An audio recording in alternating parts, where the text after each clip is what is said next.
good to see you again. It's been so long since you've been here. Thanks for being there on to Unity 93.3 FM and of course Unity TV.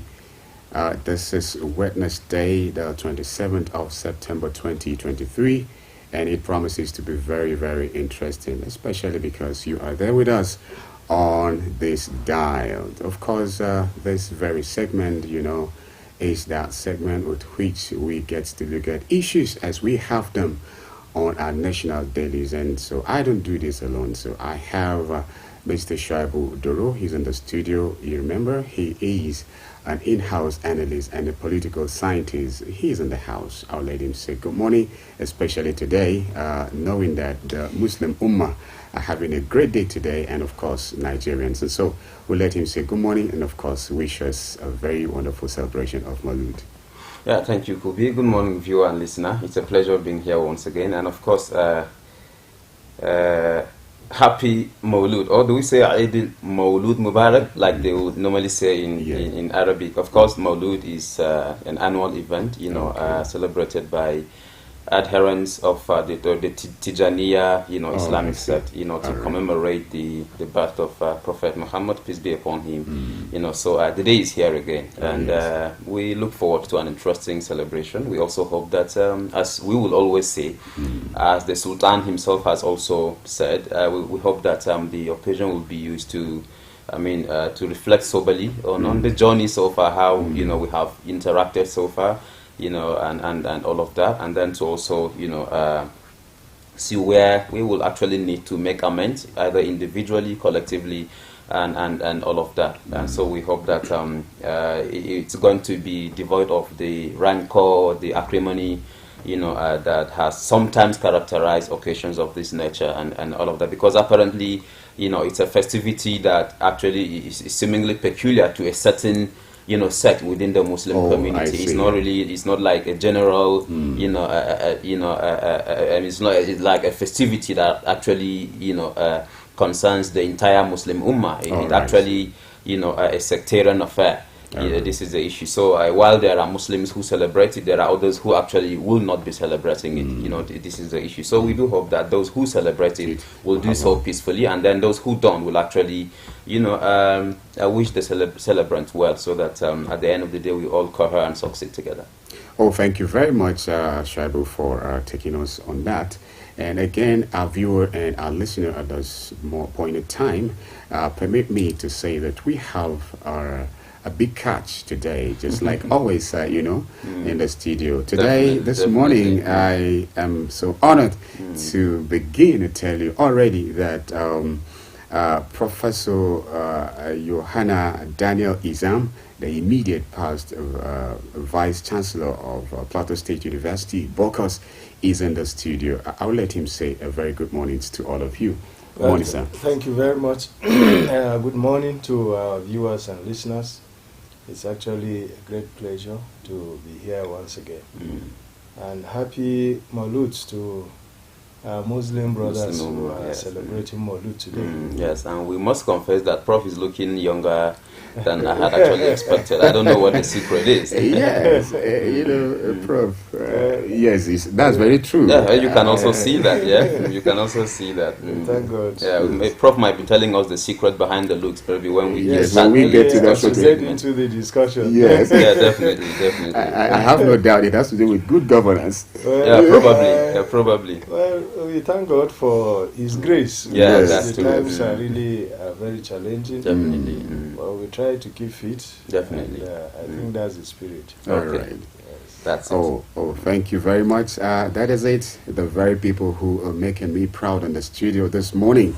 And so you can see why I'm so smilish, because I'm covered. And so let's begin to do what we are here to do on this segment, which of course is a review segment of Unity Training. So, Shaibudoro, yes, let's begin to look at issues that we have But before we even do that, I wouldn't mind if we can just have a minute to appreciate Barrister Sam Talks. Definitely. For reaching out to as many who are in need as possible. As possible. He was here yesterday as our guest speaker and as our guest discussant.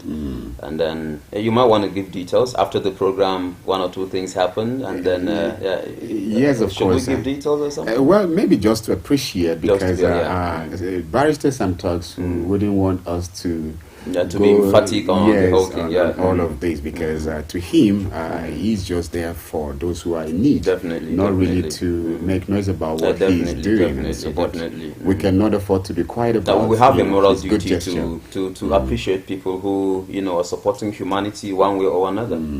So thank you very much, Barrister Sam Talks, for that good gesture. Thank you very much. Yes. Our review now from Daily Trust, Mr. Shaibu. Yes. So this one is saying Rebs probe alleged extortion of travelers by police. Wow. So you see, I was doing a program and Chook Your Mouth, a pigeon program, and then someone called and was like, police, he's not in support that police, when you have someone, you apprehend someone, you should take him to police custody and things like that. He said no. I said no, police is a friend, and that is what I believe. Police is a friend, but of course in every group of individual you could have one or two who probably would will not be there to. Yeah, definitely. So what have you to say on this? Yeah, well, could be, I think these are all issues of ethical or unethical practices, and I think like people have said, there seems to be a huge deficit, ethically speaking, as far as, the Nigerian police and probably even some other security, agencies in Nigeria are actually concerned. And that might just be why, members of the public seem to be fast losing confidence, in the police and all of that. And sometimes, given how messy the situation has actually become, given the magnitude, of corruption that seems to have infected and infested, the police and as an institution and other security agencies, sometimes it's literally or practically difficult for the ordinary citizen to be able to differentiate between the sheep and the wolf. You hardly even know who is actually the criminal and who is actually supposed to be the opposite. This is the issue. Like you rightly said, not all security personnel in the country, whether it is in the police, the military, and all of that, are actually corrupt. But I think we can also say, confidently that at the moment, corruption seems to have eaten deeply into the ethical fabric, of most of these security, agencies, and that just be why, insecurity in the country has become so pervasive and seemingly hard not to crack. So there might just be a need for something to actually be done about that, so that the positive image of the police, especially the police, because apparently, like we did say, that there are other security agencies or establishments that might be guilty of some sort of misdemeanor and all of that. But I think anytime we talk about extortion, corruption, bribe taking, and things like that, it is the police as an institution that readily comes to mind, and that's something that we are not quite proud of, as a citizenry, and things like that. Now, yesterday, Honorable Matthew Ungogu, actually moved a motion on the need to end, harassment of travelers, by security agencies in the southeast, and he was also lamenting, some of these issues. But he was even confessing literally that at some point, somewhere in Delta State, some police officers actually practically waylaid travelers, you understand, and actually forced them to give them, a 500 naira bribe, and things like that. This is the issue. There are also reports that, to tell you, how, to tell you the level of, impunity on the part of some of the, personnel who, engage in some of these, unethical practices. Some of them even move around with, POS, you understand, asking travelers to give them their account details so that they can effect payment, transfers themselves into their own accounts and things like that. And so instead of seeing police personnel with either batons or probably guns and things like that where necessary, you actually see them carrying about POS when apparently they are not POS operators. So who I mean, what's really going on? Yeah. You know, this is the issue. So I think the situation has actually gotten so bad, you know, and so it's heartwarming, you know, that the reps is actually moving to stop some of these things, you know, and all. And I think at this juncture, we must also confess that you know, extortion of passengers, you know, is not even the only thing that, you know, the police, you know, as an institution is contending with. You understand, there are lots and lots of other issues. You know, there have been reports, which, I mean, some of which we have analyzed here in the past, that you know, there are now corrupt, you know, or you know, corrupt, or you know, police officers who literally, you know, operate in cahoots with some criminal elements. Some of them, you know, on occasions have been found guilty, you know, of supplying weapons to criminal elements, you know, which they actually use to, you know, destabilize, you know, civil order and things like that. You know, this is the issue. So I think beyond the issue of, you know, bribe collection or extortion of passengers and things like that, I think some of these things actually also do need to be, you know, to be looked at. In fact, there have been situations where, you know, attempts to collect, you know, bribe from citizens or attempts to extort citizens have actually resulted in, you know, a large-scale human rights abuses. This is the issue. In 2020, you know, a certain newspaper did a research, you know, on some of these issues, and it was discovered that, you know, about 92 citizens were actually killed in just 1 year, you know, by corrupt police personnel over refusal of innocent citizens to pay bribe, you know, and all of these issues. You know, these are things that will normally not be condoned, you know, in civilized climes. You know, this is how corrupt, you know, I think that particular institution has actually become. And that is also why, you know, there is actually a need to sort of, because you see, like we've always said, it will appear that the police as an institution now has, you know, sort of turned into a dumping ground for, you know, corrupt individuals. This is the issue, and there doesn't seem to be a certain mechanism or a means by which, you know, the integrity or the reputation or, you know, or the fitness for purpose of some of these people are actually determined. You know, this is the issue. In developed climes, you discover that you know, potential recruits, right, or prospective recruits are normally subjected to very rigorous, very rigorous screening processes, you understand. And the idea normally is simply to ensure that the people who are eventually, you know, incorporated, you know, into the police as an institution, yes, are people who are of proven integrity, right? People who possess the requisite, you know, moral as well as intellectual wherewithal to be able to protect lives and property of citizens and things like that. But of course, Nigeria is one society where anything goes.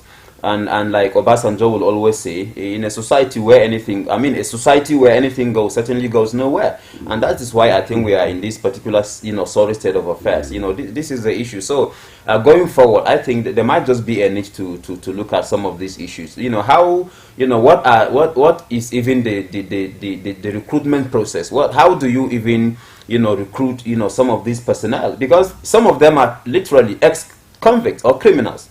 You understand? This is why some of these things have actually continued to remain a cankerworm. You know, this is the issue. So probably going forward, there's a need to ensure that the people who are given the opportunity, you know, to serve, you know, in this capacity and in this institution are people who are, first of all, patriotic, people who, you know, are civilized enough, people who are educated enough, people who are also decent enough to be able to protect lives and property, and who, you know, therefore will not be susceptible to, you know, financial inducements and thereby compromise, you know, some ethical standards, you know, and in the process actually, you know, put in the lives of millions of citizens, you know, in danger. All right, thank you. And it seems corruption, or let's say extortion, has, you know, been canonized, because it's like there's nothing wrong. Apparently, becoming okay. Now you see drivers, you know, getting to prepare anytime they are getting close to any police checkpoints, and they will just want to, okay, let's just begin to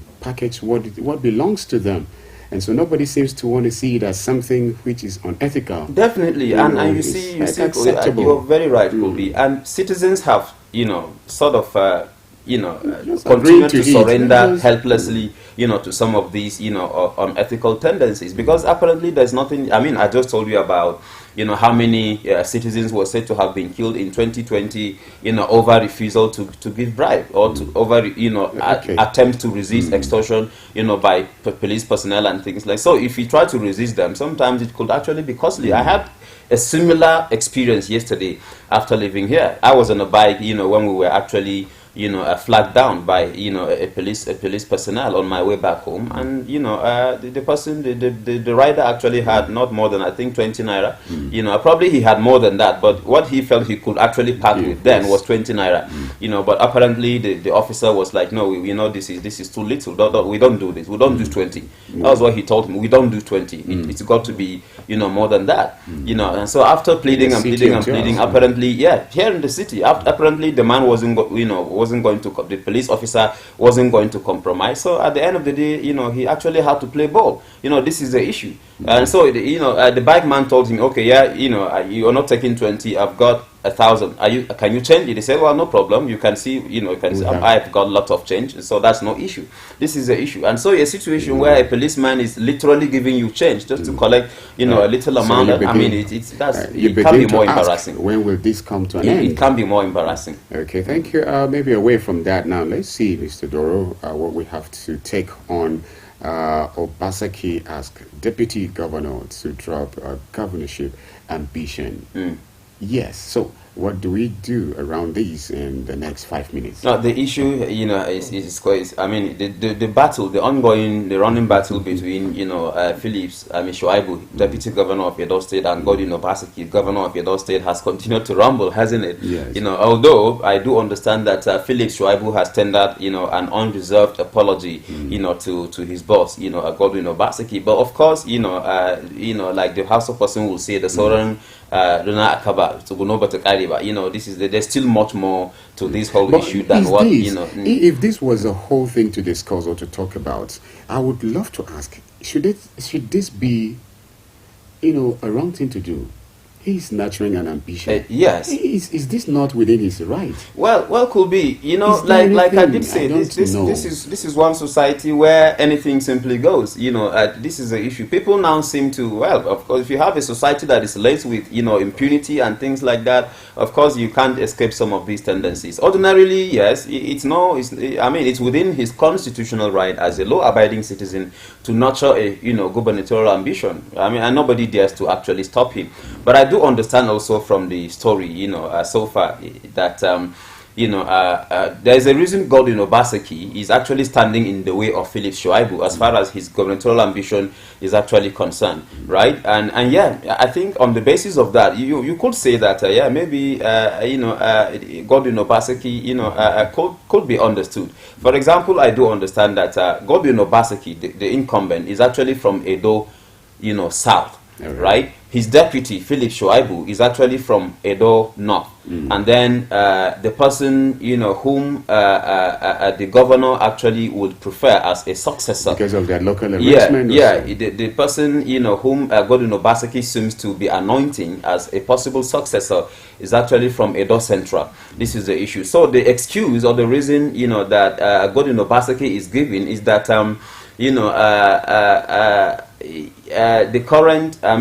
the person whom he himself had actually succeeded, that is former Governor Adam Ashomole, is actually from the same, Edo North, where Philip Shuaibu is from.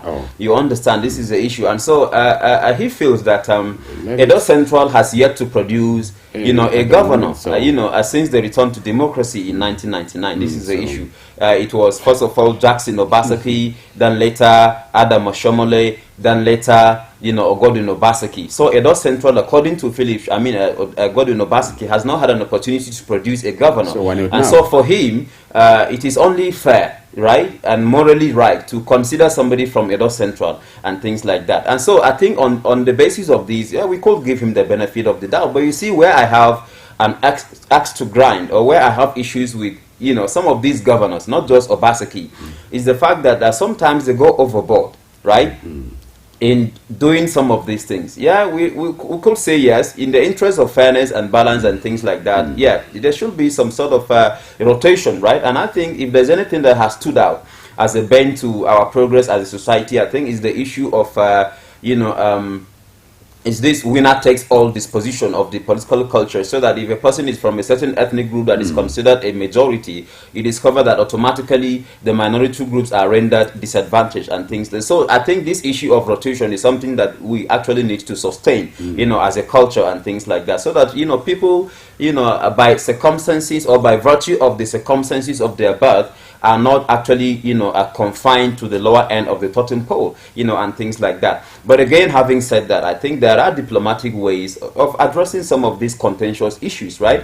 I think going as far as, disbanding his media aides or his media crew, denying him access to the governor, reallocating his, official office, to a different person, and all of these things. In fact, I do understand lately that a certain, a meeting held between the governor and his cabinet members, I think, sometimes last week, and just to shut, Philip Shuaibu out, Gordon Obaseki decided to send him to Abuja to represent him, while he actually had, the usual, the weekly EXCOM meeting with his cabinet members, where important issues, were actually discussed. This is the issue. I don't see how you can have, an executive meeting without your deputy governor present and things. But this is how far Obaseki has gone in approaching some of these issues, and we do say that it's not acceptable, right? There are normally a diplomatic and amicable ways of addressing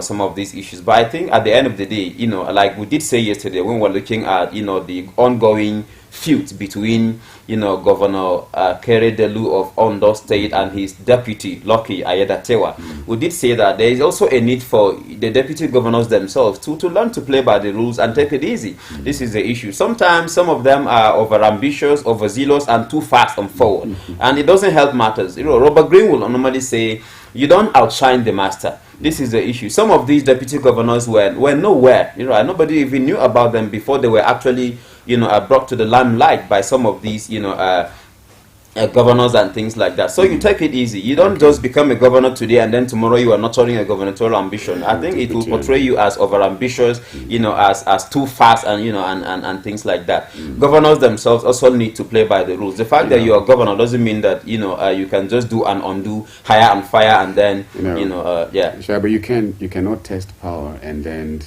never want to have some more of it. Yeah, but I think there should be a modus operandi, right? Yes, of course. This is not a banana republic where things just happen. Okay, we just have 2 minutes, and then I would love we also look at issues that has to do with security. This one says our federal government boosts army operations with 12 attack helicopters. Wow. Just yesterday we talked about, day before yesterday and also yesterday, we talked about issues of insecurity in some part of the country, and today we are seeing another huge donations. I see this as a measure which, of course, we will see something yielding fruitfully anytime soon. So, well, we do hope so. It remains to be seen. Like we have always said, could be, and I think we're not wrong to actually say that the corruption has, undermined, some of these, strategic operations by security agencies, and consequently, actually made it difficult for them to be able to address some of these existential security problems. This is the issue. A rep member a week or two ago was actually confessing that hundreds of billions have actually been spent. About 500 billion was actually spent in just 2 or 3 years on the Nigerian Army alone. We're not talking about the other components such as the Air Force and the Navy. No, just the Nigerian Army alone. You understand, but with no visible or tangible results, and things like that. And so I think, according to even the rep member himself, there are corrupt or sharp practices that might, actually be responsible for, some of these issues. And so I think, it's heartwarming that, 12 attack helicopters, are said to actually have been procured to actually, improve, the response capacity of the Nigerian Air Force and things like that. And I think, if at the end of the day, the Nigerian Air Force, the Nigerian Army the Nigerian Navy will work in, in synergy, I think, it will help address some of these existential security problems and things like that. But it remains to be seen. You see, at the end of the day, it could be the utilization of some of these, logistics, support is actually where, the problem has actually been. This is the issue. I think, there's no way you will not be able to address, armed robbery or kidnapping or banditry, if you have this logistic capacity.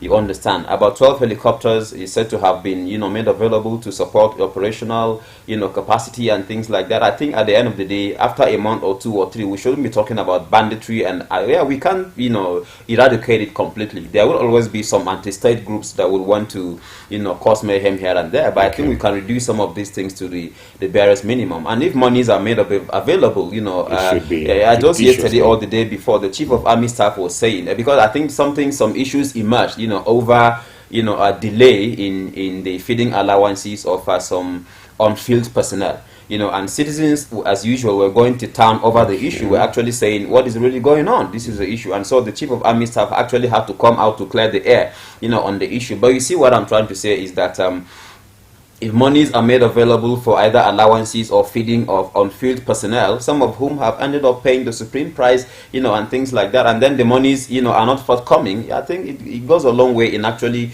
killing the morale of some of these people. Right. This is the issue. So beyond the issue of just logistics, I think, there's a need to look at some of the sharp practices that seem to have actually impeded the efficacy, of some of these strategic operations, by the military and otherwise. Oh, thank you very much, Mr. Shaibu Doro, political analyst there. Our listener and our viewer, at this point, we have come to the end of this very segment. I beg that you stay tuned because we're coming back all out. Thank you. Mr. Politician, it's good to see you again. It's been so long since you've been here. You had me thinking you were dead. How's your taxpayer mansion? How was your...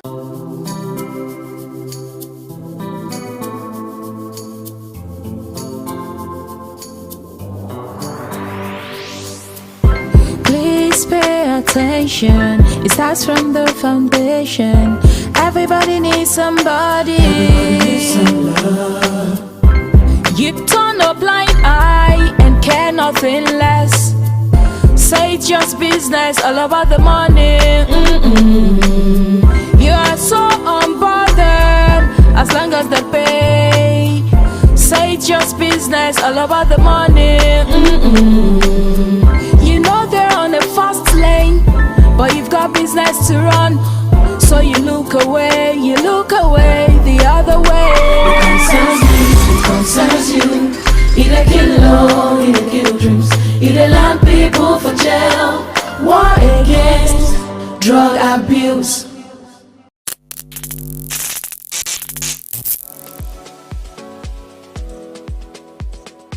Are you bored and need some company?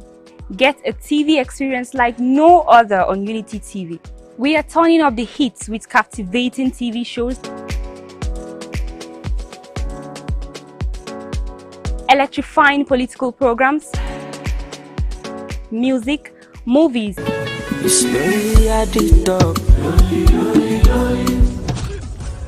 and lots more that will leave you craving. I'm sure you want to know more.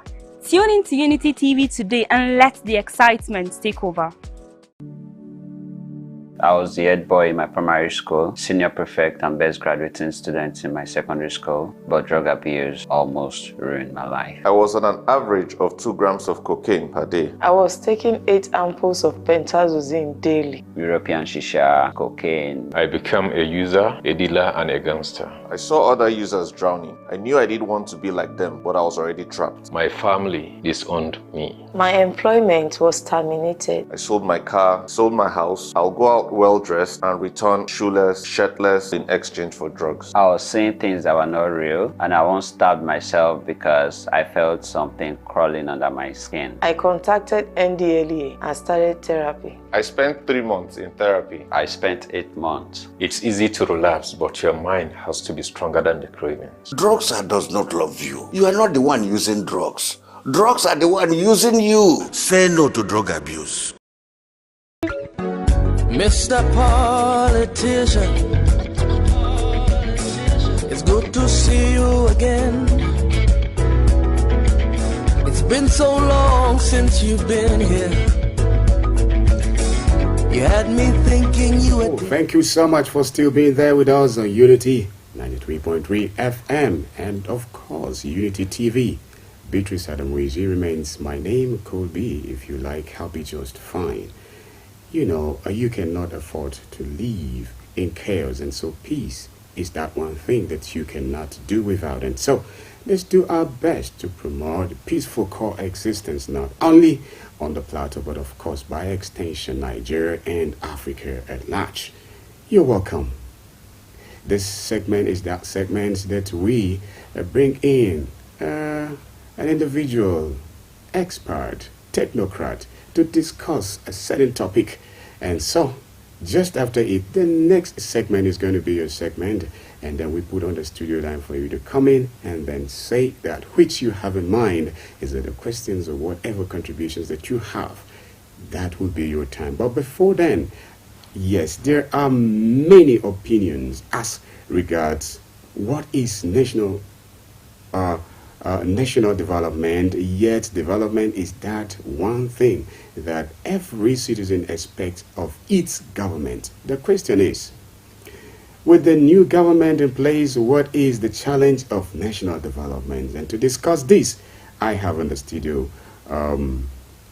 Professor Johanna Daniel Izam, immediate past Vice Chancellor, Plateau State University, Bokos.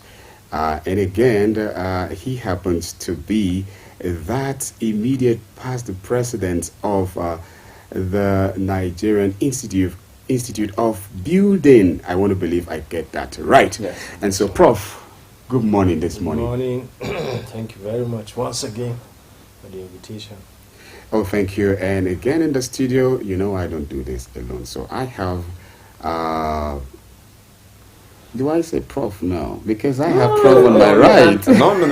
I mean, how many? I mean, Right. We are literally sons to Professor Johanna Izam, who is seated here, and so you can actually see that the it's probably going to have to present. take. It's going to have to take us the next 30 years probably to be where he is. Yes, of course. Why don't we benefit from the shower of his presence so that we begin to tap before he's gone out of the studio? Let's just... well, I don't know if Prof will actually permit us to be professors. He's at that least generous. For the 30, He's 40 that minutes generous. I we're know. going to be here. Oh, thank you very much, our really, viewer and our yeah. listener. Thank you for being there. And so let's begin to have our discussion on. We just want to look at issues that concerns the new government and challenge of national development. And so that's what we'll be looking at. And I beg that you stay tuned because you'll be coming in just after this segment. And so let's begin. Prof, what is your assessment so far in terms of governance in Nigeria? Well, thank you very much. Very timely conversation because the Tinubu administration will be, I think, 4 months now. Yes. From that May 29th. Yes. We are now at the end of September. Mm-hmm. Very soon we'll be in October. If it was much earlier, we'll have said, well, it's too early to say, but I think 4 months is time that is good enough to begin to evaluate indications about what the new government intends to do in terms of the value addition to nation building. I see a government that has come determined to make some difference by the number of strategic interventions within the short period of time. In fact, right from the day that the president was being sworn in, you remember he made some statements. Yes, very strong one. Very strong statements. At the point where we are, some people are even talking about whether he should have even done that at all. But just support the view that the president has come determined. He has his job cut out for him, and he has marketed his candidature on the basis of the renewed hope agenda. Yes.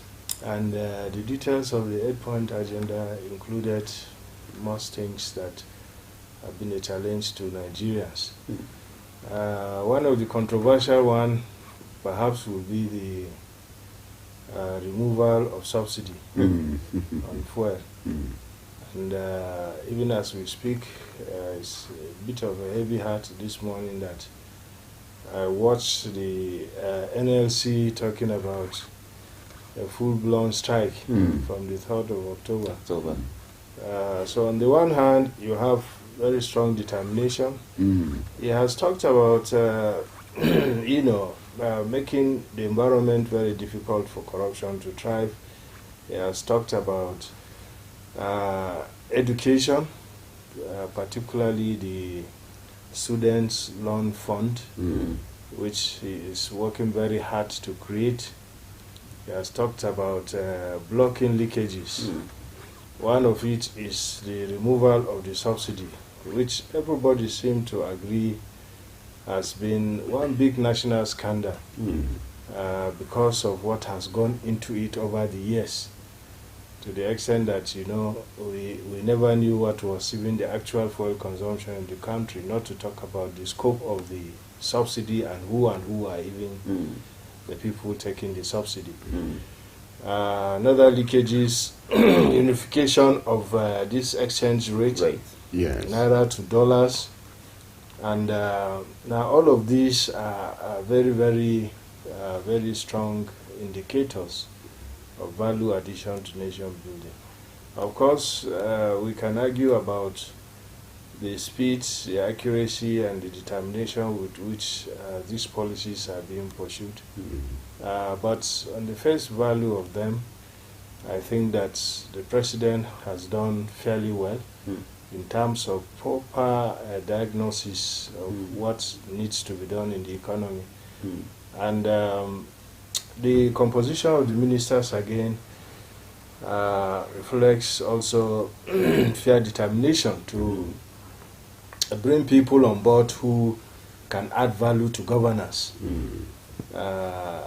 Many of them are people with very solid pedigree, and it gives hope that perhaps this time around. Of course, a few, I don't want to say bad examples, recruitments into the, but you can never have it all 100%. But significantly, I think Nigeria seems to be happy with the caliber across the board, generality of the ministers. And all of this are happening within the last 4 months. So for the government enterprise, for a big country like Nigeria, which could move much slower if it was not for maybe the preparation and the clear-headedness of the leader of the team, I think so far so good. We hope that the momentum will be sustained so that Nigerians will really feel the dividends of this particular administration. Okay, Prof, it's like your hope and your view, hope actually is renewed, according to but you are saying that you look forward that this may be sustained, looking at some of these policies that you've mentioned, and of course the cabinet members, well, you said not 100%, but of course that has, with those on board already, it has given hope to Nigerians. So, but Prof, what's the place, how do you look at corruption? Is corruption anything to be scared about, if not dealt with, in order to make sure this hope is not just being renewed but actualized?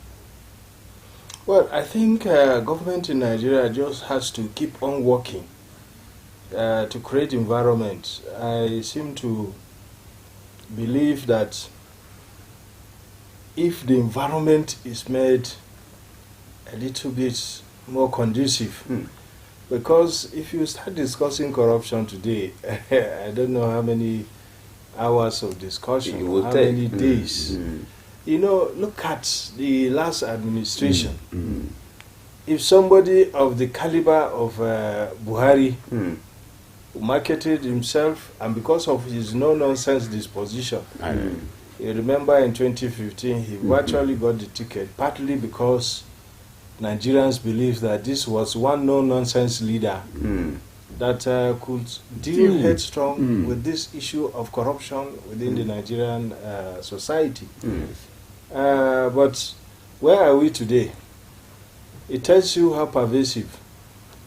And some people will even argue that probably worse than even where we were in 2015. What is the scope of the matter? What is the definition today of corruption in Nigeria? And you could see everywhere, every sector. So it's a big malady. Shortly before the program started, I heard you talking about police and what extortion.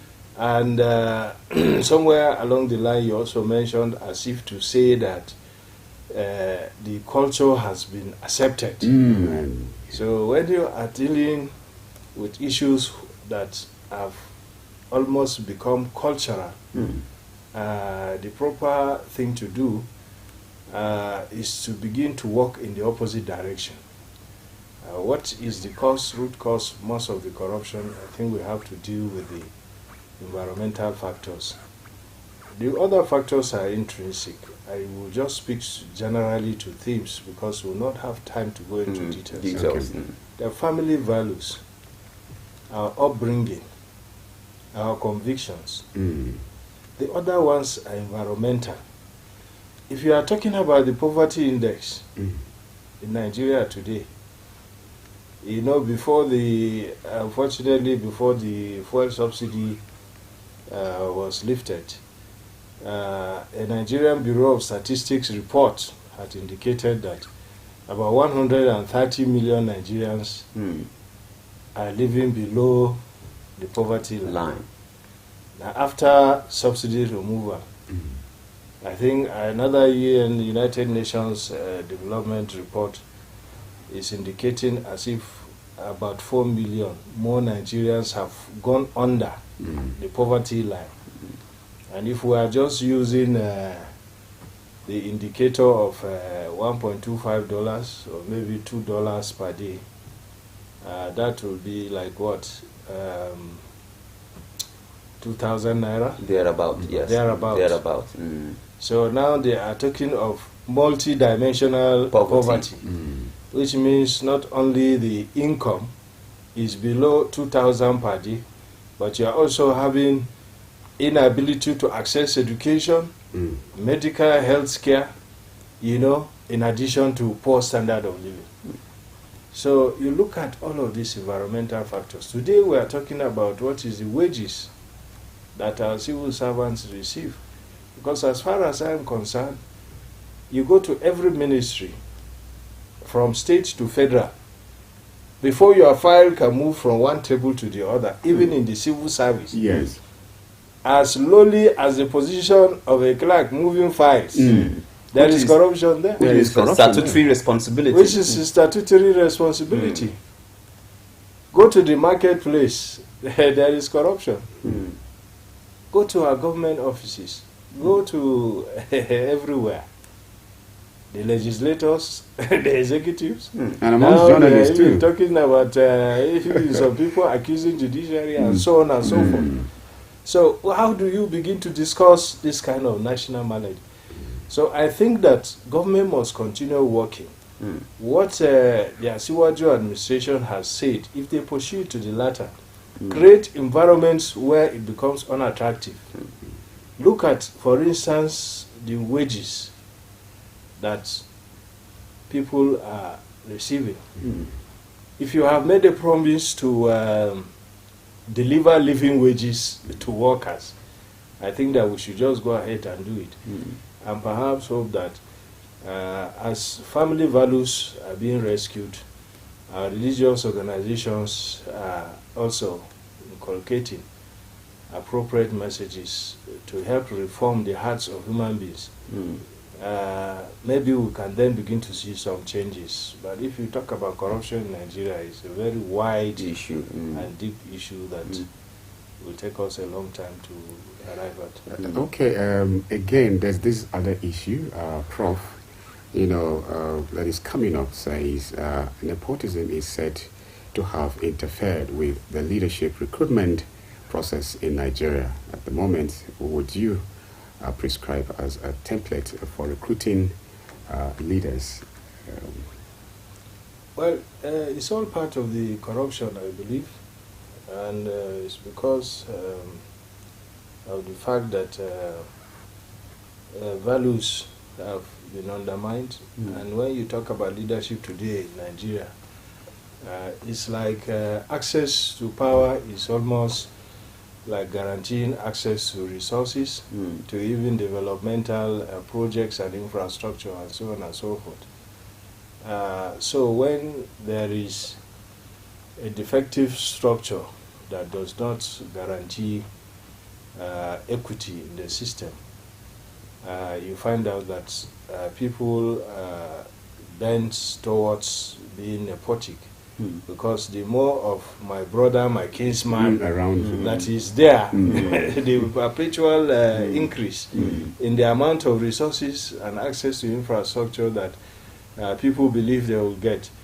And so I think that I have canvassed the view that the issue about restructuring in Nigeria should not only be about ethnic restructuring of spaces, but we must look at our constitution, we must look at the practice of our governance system in terms of egalitarian values that can be mainstreamed into it. You talk about Edo State the last time. If a state, for instance, has a zoning arrangement, even if it is not written, an understanding, because some of these crises and compromise of value system is when tyrants emerge in the system, people want to have it all to themselves. Yes. Rather than building institutions, individuals are compromising values. Why should somebody be leaving the seat of governor? He's trying to bring his cousin, he's trying to bring his wife, he's trying to bring his brother, his in-law, and all of these kinds of things. So when we look at the value system and how we can entrench either through the constitution or some extra constitutional means, I think that it will reduce that.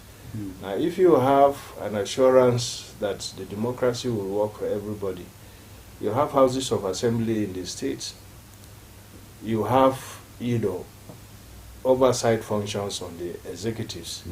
Now, if these people are doing their work, they should be able to dispassionately approve budgets, expenditure. Look at the screening that took place in the National Assembly. If, for instance, there are issues, National Assembly should be able to bring them out. So if there is imbalance in the way that things are doing, so the structure looks okay, but the practice of it. So if people are sleeping over their responsibilities, you see how strong men emerging. Otherwise, I believe that the legislature is well positioned to ensure that there is some balance in the way things are being done. And nepotism ought not to be a problem in Nigeria. That's my candid view. Now, Prof, sir, first of all, and just on a lighter note, you were already sounding like a professor of economics or probably a professor of political science. I don't know, but just to say this, Prof, sir, you are a seasoned academic. You have groomed, students over the years, some of whom have assumed, important national responsibilities and all of that. You also had the privilege, to preside over the affairs of a university and all of that. Now, you talked about, leadership recruitment. Now, the place of education, Professor, is there anything in the educational system that is making it difficult to be able to produce, citizens who can contribute to, the nation-building agenda? Well, this is one area that one will be very passionate. One has been very passionate. By the grace of God, I have related with almost all the chairs of education, one way or the other, from primary to tertiary level, in the last 30 years. And if you look at the goals of the national policy on education, well crafted. I have told people on different platforms that, it's not just a cliche when we say that the standard of a nation's development is a reflection of its educational system. That statement is not just a cliche. And so long as adequate attention will not be given to the education industry, in this country, I think that many of the problems we are seeing, even the issue of corruption, is a problem of education. The problem of insecurity is a problem of education. The problem of economic underdevelopment is a problem of education.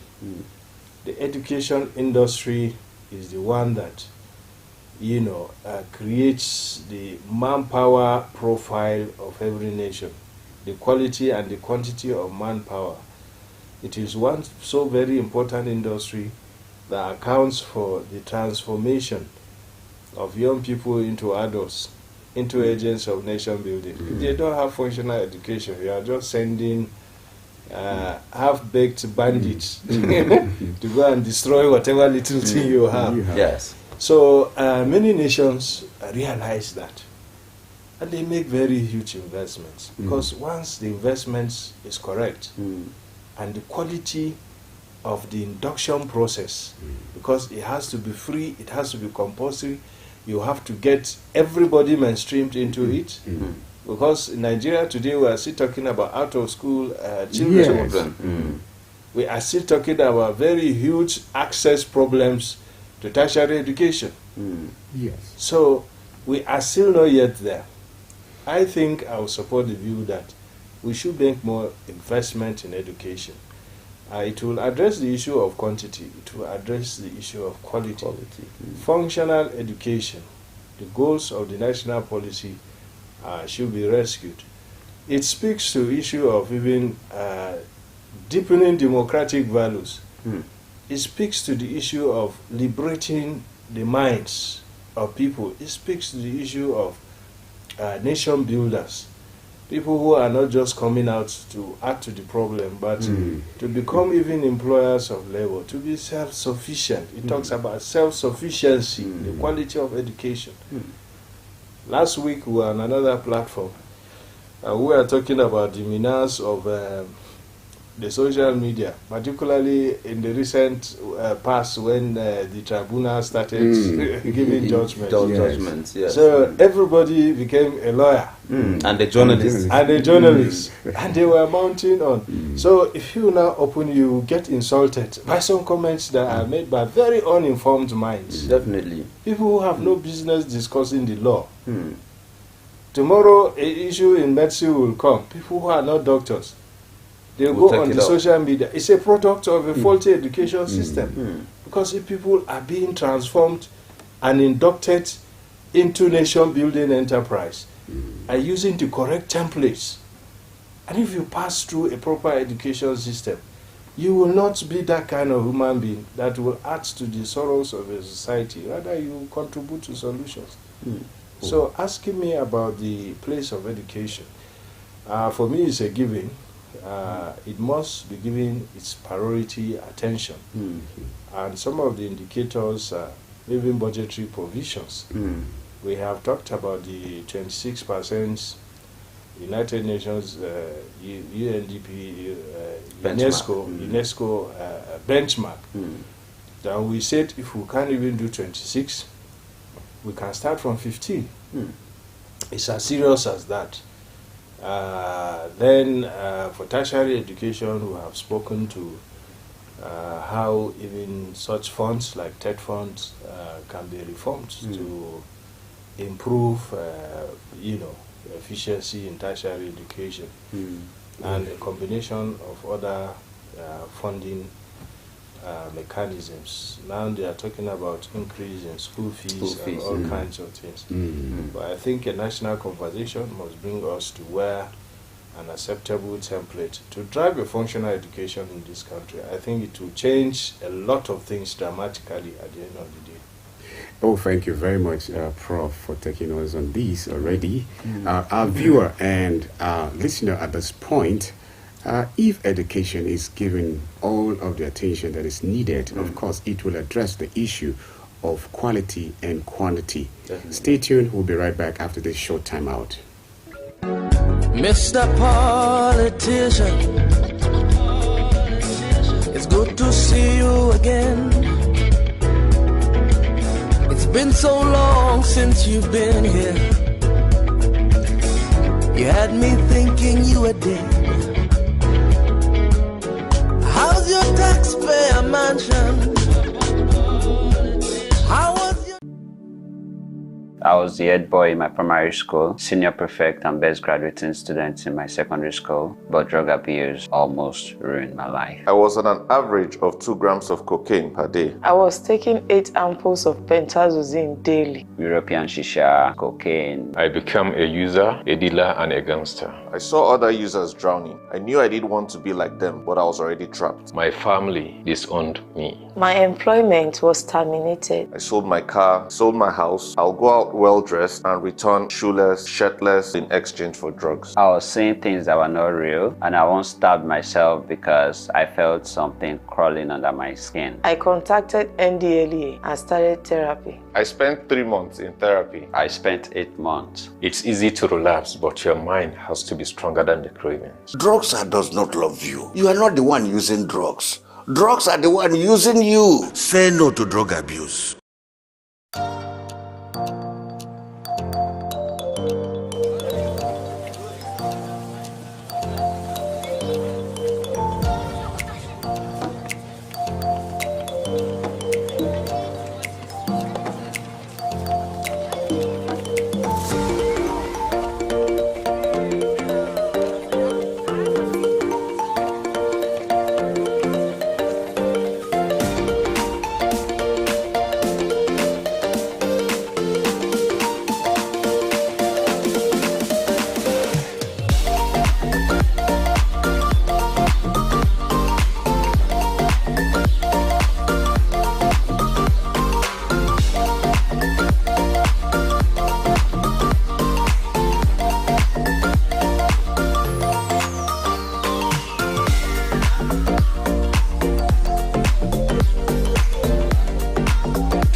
Mr. Politician,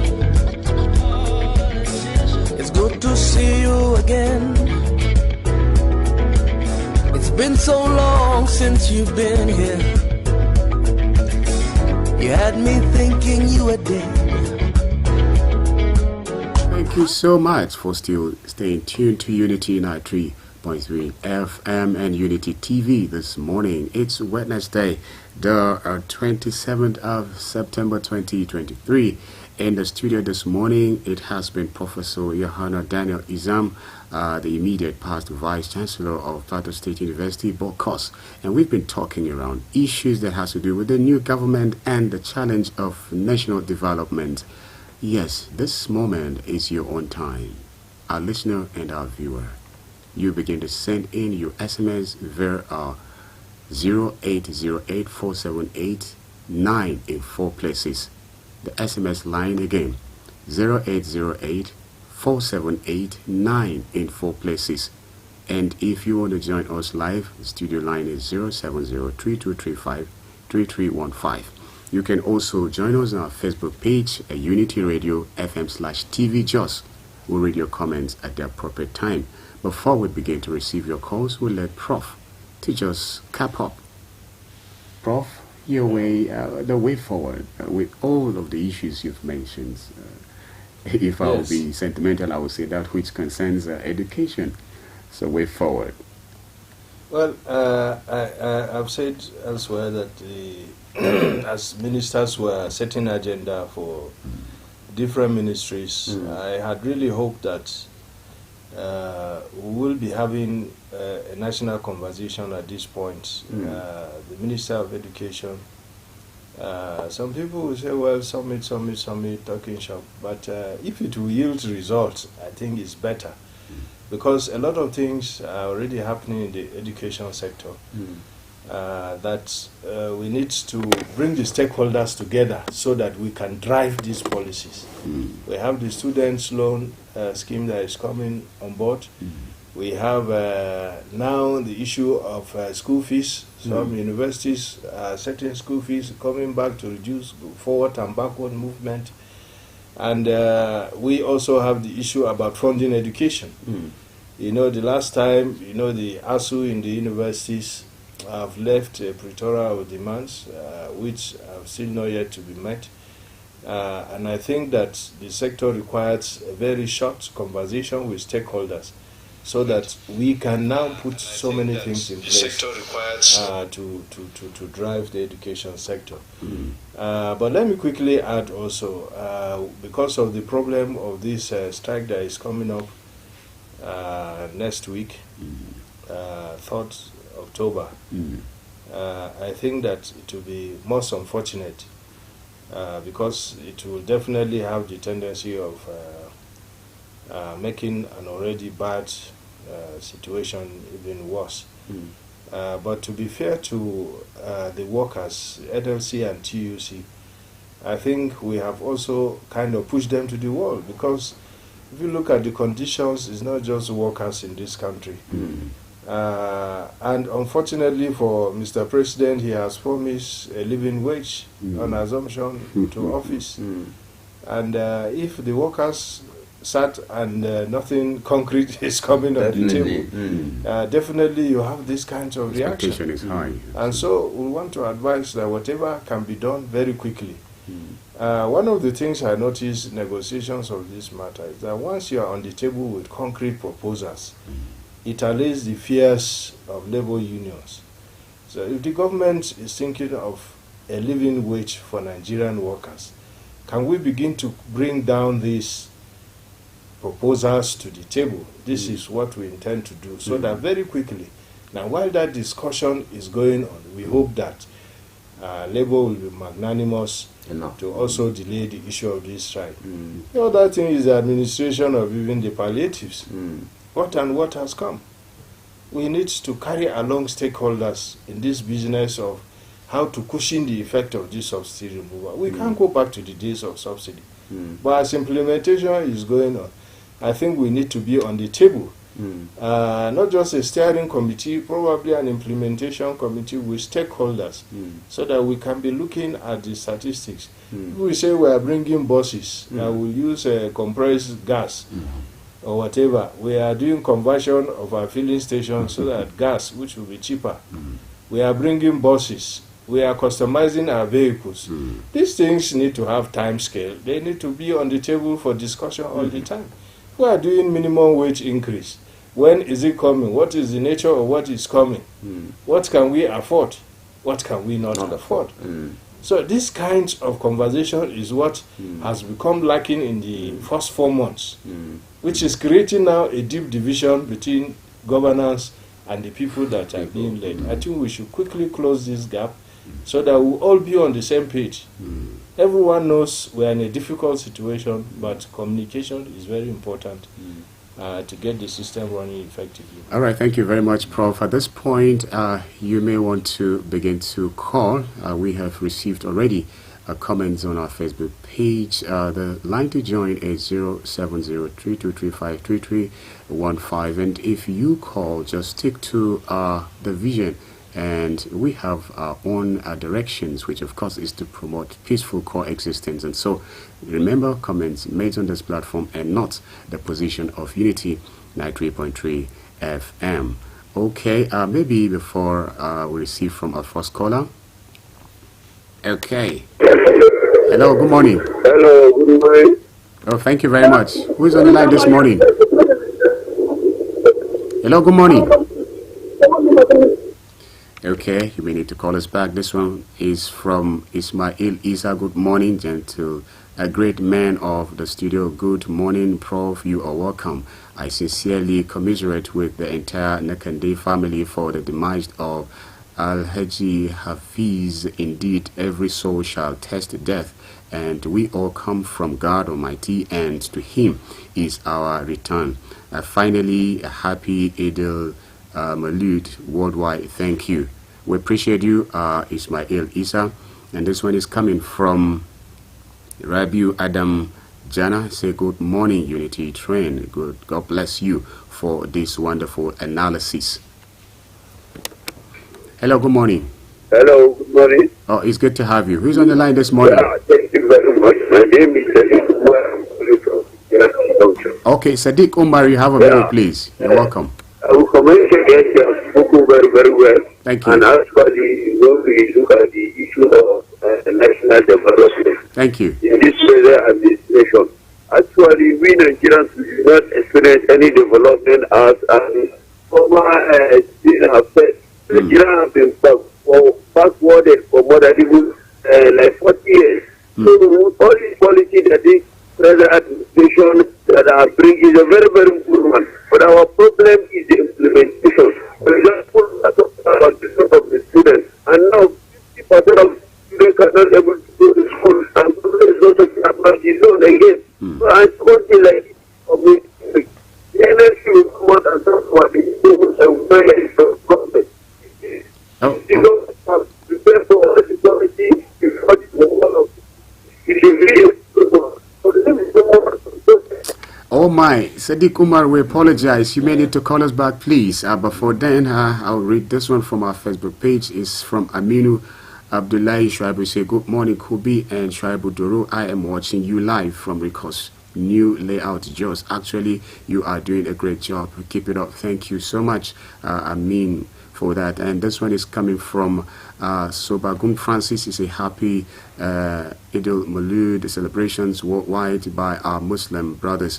Nigeria is country that doesn't keep to its promised.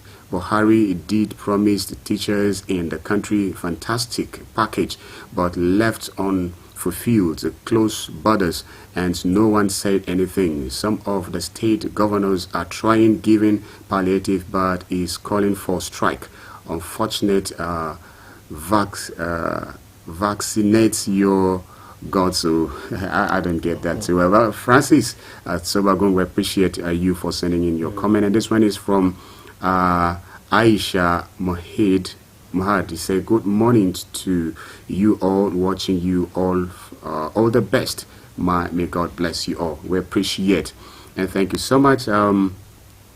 Again, on our SMS, this one is coming from, he said, good morning, Kubi, Mr. Doro, and the Prof. Izam. Kudos to the Prof. It's unfortunate that corruption has eaten deep into the fabric of our country. The leaders and the followers all have their hands deep in corruption. Corruption has led to the misallocations of funds meant for education and other areas that will develop the nation. As a result, most of our schools suffer inadequate infrastructures, and this reduces the quality of education. The government should please do the needful. God bless Unity FM in Nigeria. Christy Izan from Rukubaro. Thank you, Christy Izan, for that. And this one is coming from, okay, I say, Prof, may God take away three things from you: sorrow, misfortune, and disappointment. May He give you three things: happiness, good health, and peace. Hassan Garba, a prayer for you. Say amen to that. Say amen. Yeah, thank you. Beautiful prayer. I think I say amen to that too. I don't want it, but of course, let me just say amen to that too. Thank you very much, Hassan Garba, for always praying for our guests and, of course, those of us who are in the studio. So remember to dial just 070-3235-3315 is the line to join us in the studio this morning. Prof, so far, looking at the SMS from Christy Izang, funds meant for education's, siphoned, are taken into the corruption has taken away some of these funds, and so. What would you have to say around this? Well, again, it's easy to make general observations on corruption, as we have made. Every sector has peculiarities, and I think that in the renewed hope that we are advocating for, we have not isolated any part of the ecosystem in terms of the oversight. It's a collective enterprise, it's a collective responsibility. If monies are sent to any aspect of education by the state or the federal, there are people who do oversight functions. Such should be brought out very clearly. And then also, if it's at the level of management of the institutions, like I know in most universities, you have different layers of accountability. Right from the institution, you have your internal audit functions, you have external auditors, you have even governing councils that superintend, you even have legislators coming on oversight to check. So in terms of the template for accountability in the education sector, it's there. I think it's there. It's there. So, but is the practice of it sometimes is subject to abuse, and therefore we cannot exonerate the system. And like every other system, some are doing well. You will still have some that are bad eggs. Some, for some reasons, are compromising standards, and all of these are there. But the system that works properly should be able to check all of these malfeasance behaviors, not just in the education, but every other sector has templates for accountability which should be respected. Oh, thank you very much, Prof, at this point. You may still keep trying. The network won't let you, but it's just for a moment. And so if you keep trying, you would get us in due time. Hello, good morning. Good morning. We lost that. Well, I hope you call us back. Hello, good morning. Oh my. Well, you may need to continue. Connection issues. Yes, yes, at the moment. But you really cannot give up trying to also make your own inputs. Hello, good morning. Hello, good morning, Mr. Kubi. Oh, it's good to have you. Yes, I do. I'm calling you from Bochiro. Thank you and amen. Thank you very much. Well, continue to bless you people. Amen. I greet the guests too in the studio. We have spoken very, very well. Thank you. Thank you. You see, Mr. Kubi, my major take is this. You see, you can diagnose a particular sickness. But where the problem lies is where the treatment and the prescription, the right prescription, to ensure that that sickness disappears. That's the major thing. That is most important. Hello? Yes, yes, we're on. Yes. You see, so in a situation where you see that subsidy is removed, they said subsidy is gone. We believe subsidy is fraud. Who are the frauders? Who are those seeking the... You see, that's part of the corruption. Because these people are no good. And in as much as subsidy is gone and palliative relief comes, you see, Nigerians, it's better we do the needful. But as they say, if we do not see corruption, corruption will kill us. We've been clamoring and saying, let the government reduce the cost of governance. Let Nigeria even see the government sacrificing in a particular aspect. You see this NLC issue of going on strike, if not for all these things that are happening, they promise engine, they promise a lot of things. transportation will reduce, but Nigerians are not seeing it. Palliative that were promised were not seen. Nigeria continue to suffer. You see, it's because of the untold hardship. That's why Nigerians do not believe in our leaders. So it's that time to do the needful. It's not only to diagnose or see the problem to a nation problem, but at least to fix what at the exact time, let there be an immediate solution. We believe there must be a long-term solution, like even putting on our refineries. But let's do the immediate solution because people are suffering and a lot is going on. And Nigeria are losing hope in the Nigerian government. I pray God give them wisdom to lead this nation. Thank you and God bless you people. Thank you very much, Mr. Adewumi there, saying, it's one thing to get to know what the problem is. And then it's another thing to give the accurate prescription and then the treatment as well. Implementations, like you say, Prof. Oh, thank you. Hello, good morning. Hello, good morning. It's good to have you. Who is on the line this morning? Hello, good morning, sir. Good morning, please. Can you hear me? Yes, we are on. We can hear you. I am Amos Mante calling from Janta Mangoro. It's good to have you, Amos. You have a minute, please. Yes, sir. The issue of corruption in Nigeria is like the level of corruption in Nigeria is way higher per day. Okay. Sorry, do you see the issue of this subsidy removal? Yes. Agree, the subsidy is removed. Okay. But can you imagine? Yes. Hello. Hello. Hello, Mr. Amos. Hello. Yes, go on. See how the masses are suffering in the streets. And the National Assembly is doing their sharing money. One person can carry 100 million and well about 20 people living with a mutu of rice. And you see we are giving palliative to the masses? We have to, Nigerian government should use conscience, please. Thank you. Please. Thank you very They much. should remember that God is working for the farmers. Thank you. Thank you very much. Thank you very much, Mr. Amos, calling from Jenta Mangoro there. Nigerian government should, know that there is God anyway. Oh, thank you very much. Well, in case you want to be a part of it, why not keep trying on 070-3235-3315. Hello, good morning. Good morning. Oh, thank you. How We bless God. Thank you. Hearing the effort you are making here. Thank you very much, sir. NZB1, MISALI. NZB1, Mr. Ali.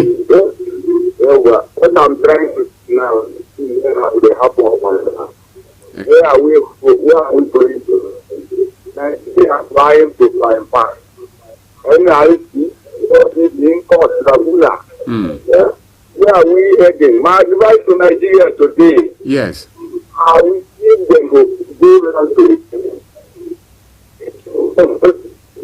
get more to people. See the permanence of this.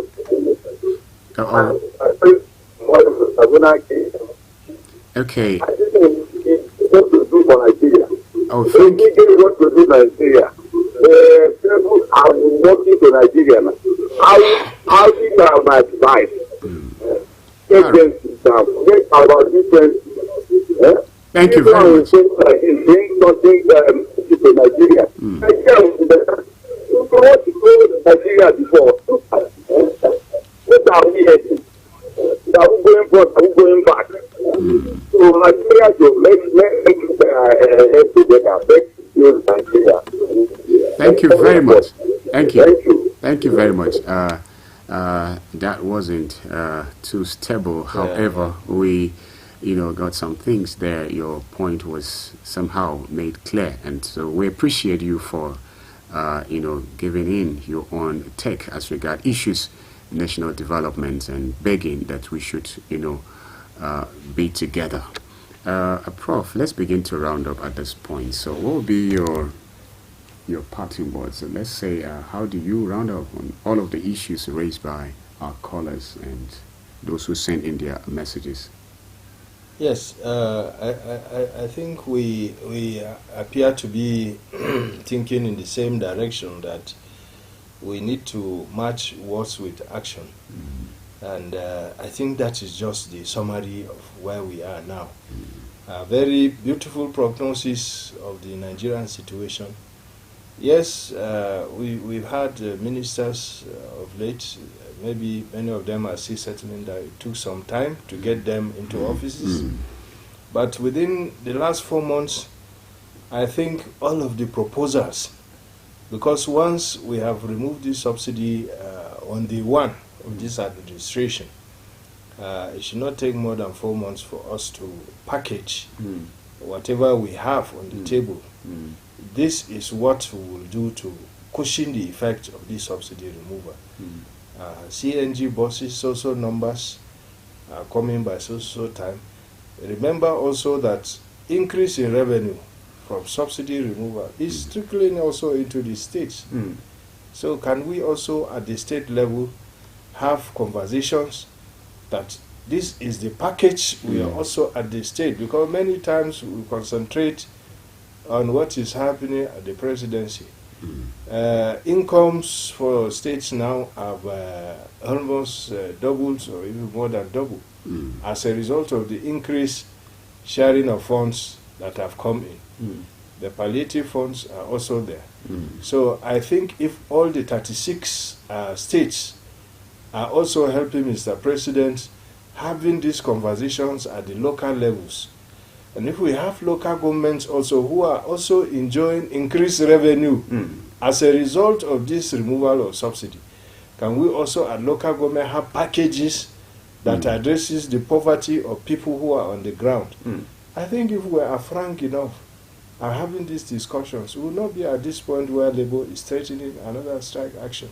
It's very important that we, they say, better late than never. Let us fast track some of these decision-making procedures so that governance will be stabilized and foreign investors will have more confidence on the Nigerian economy. I believe the Renew Hope agenda has a lot to deliver on nation building.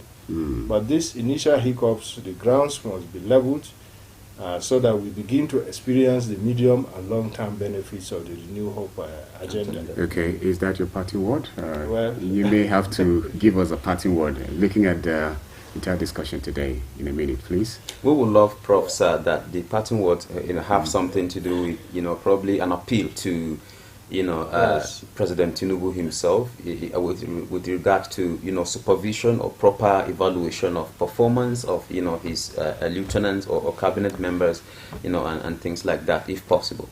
Yes, we've already talked about the needs to to create a connect with the mass of Nigerians that have voted for this democracy at different levels. And like you said, yes, accountability in governance. It goes just beyond interministerial committees. We think the president will also do well to ensure that, because once he makes policy statement, we expect that there should be implementation strategies on ground. The very first time the president talked about fuel subsidy removal, my thinking was that there will be a permanent structure for implementation. Even the effects of the subsidy removal. It's not the president that does everything. So I think there should be permanent structures. And this should also happen not just at the federal, but also at the state levels. Once chief executives make policy statements, I think the whole essence of governance, but perhaps in the next 4-6 months, should be how to actualize this policy statement that Mr. President has made. But what we have seen so far is that different ministers are trying to speak to different issues, but there should be a standards, implementation committee that will speak to the palliatives, the soft landing, the whatever, in stages and with timelines of activities that will take place within the shortest possible. I think this is what we have expected to see. And if one is to make any appeal, is that that should happen. And that if that happens, we'll also appeal to Labour, for instance, to look again at the issue of this strike. We have said in the past that hurrying to go into strike might not even be sometimes the ultimate solution. We've seen so many strikes in Nigeria that went and came back without any tangible. Yes. So for me, I think engagement is better, no matter how long it takes, so long as we are on the table talking. I think the solution to the problem is Okay, Prof. Prof, thank you very much. Our time is up. We're so happy to have you in the studio today. Thank and you. we look forward to having more and more of you, sir. Thank you very much. It's a privilege. Oh, thank you very much, our viewer and our listener. This is the end of it for today's edition of Unity Train. Thank you, everyone, for being part of this program, especially our crew who made it possible for you to have seen our watch and then, of course, listen to us out there. Tomorrow is going to be another day. Stay tuned for other programs on Unity Train, Unity TV, Unity FM. Bye-bye. Mr. Politician, it's good to see you again. It's been so long since you've been here. You had me thinking you were dead. How's your taxpayer mansion? How was your...